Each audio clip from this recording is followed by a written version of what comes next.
Welcome back to Starting Blocks TV. I'm Branson Wright. And I'm Bill Lubinger. Good morning. This is our Friday edition with Tony Grossi, who covers the Browns for the Plain Dealer. But before we get to the questions from the fans, you've been up all night ready to ask Tony this question. Tony, I can't sleep.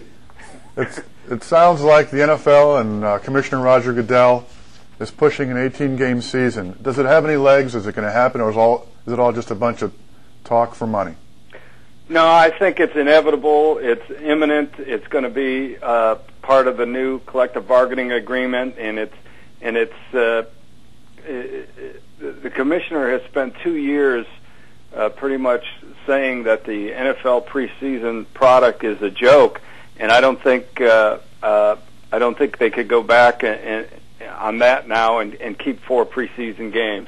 So I see 2 preseason games and 18 regular season games in the next bargaining agreement. This may not take effect until 2012, but it's inevitable and it's going to happen. Tony, does this mean we'll have no more preseason games, or just a cut in the preseason games?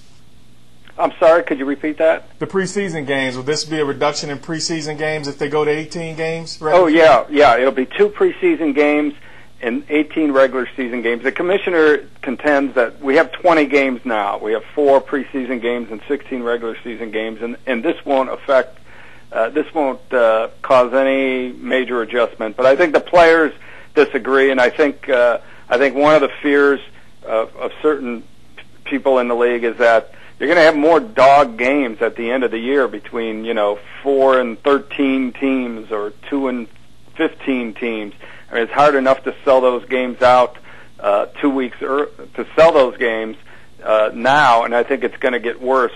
On the other hand, you won't have the trouble of selling 2 meaningless, exhibition games where we see a bunch of no names playing in it. Okay, we're going to go right to the questions, Tony. Are you ready? I'm ready.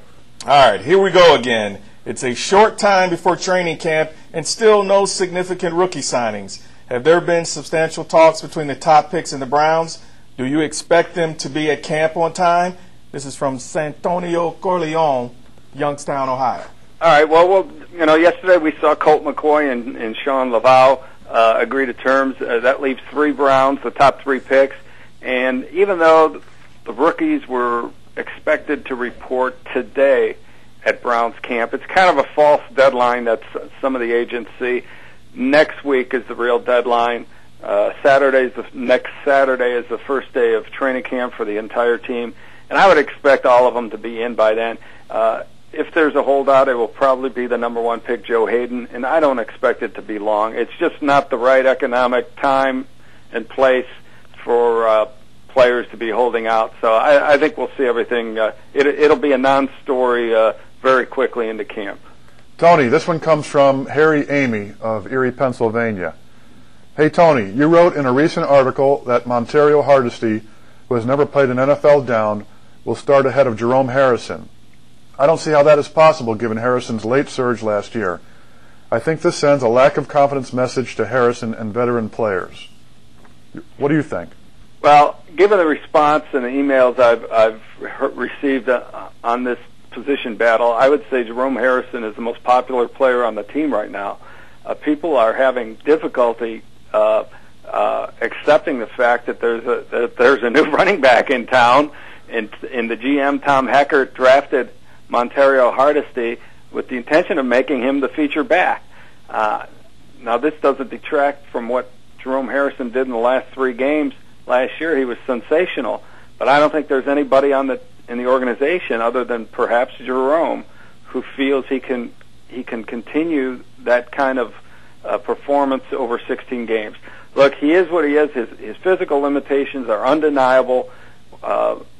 Heckert saw a similar back, Brian Westbrook, in Philadelphia, who was terrific, but the pounding took a toll on him. He's now looking for a team and is virtually out of football prematurely because little guys just can't take that kind of pounding. So I think Hardesty begins camp as the number 1 based on the off season, and then Harrison will give him a battle, and the best man will win. But I think we'll see a lot of both players in the backfield. Okay, Tony, this comes from your boy Dustin Washington from Washington, D.C. He wants to know, I haven't heard much news on Colt McCoy's progress during practices and OTAs. How is he progressing? How is he meshing with the team? What do you think it would take to see Colt McCoy under center in 2010? Well, Colt McCoy signed 2 big contracts recently. One was his contract with the Browns. The other was he got married a week ago. And I don't think we're going to see much of Colt McCoy during the regular season, if at all. In minicamp, he shared time with the third team with Brett Ratliff, who was the third quarterback on the team last year and is still here. He's the only quarterback from last year still on the roster. Remember that when McCoy was drafted, Mike Holmgren made a big point of saying we did not draft McCoy to play in 2010. I think it would take a lot of circumstances for him to get in there. Injuries to both Delhomme and Seneca Wallace, or just a complete, meltdown of performance from those 2 guys. I think it's a year at least of developing for Colt McCoy. Tony, we got like 30 seconds for this last question. Okay. This one's from Ryan F. of South Euclid.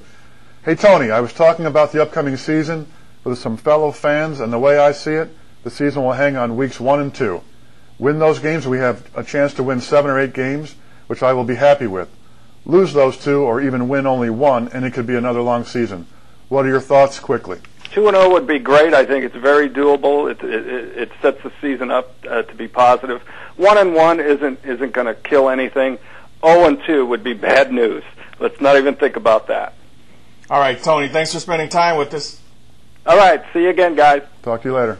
Okay, so what do we have to look forward to tonight? Tampa Bay is in town to play the Indians at 7:05 at Progressive Field. And then we have on Sunday, you have NASCAR at the Brickyard, and Tony's still on the phone there. He's calling his milkman, I think. He was at the door earlier. Well, that's enough for us. Have a good weekend, and thanks for watching another edition of SB TV. Peace out. I'm done.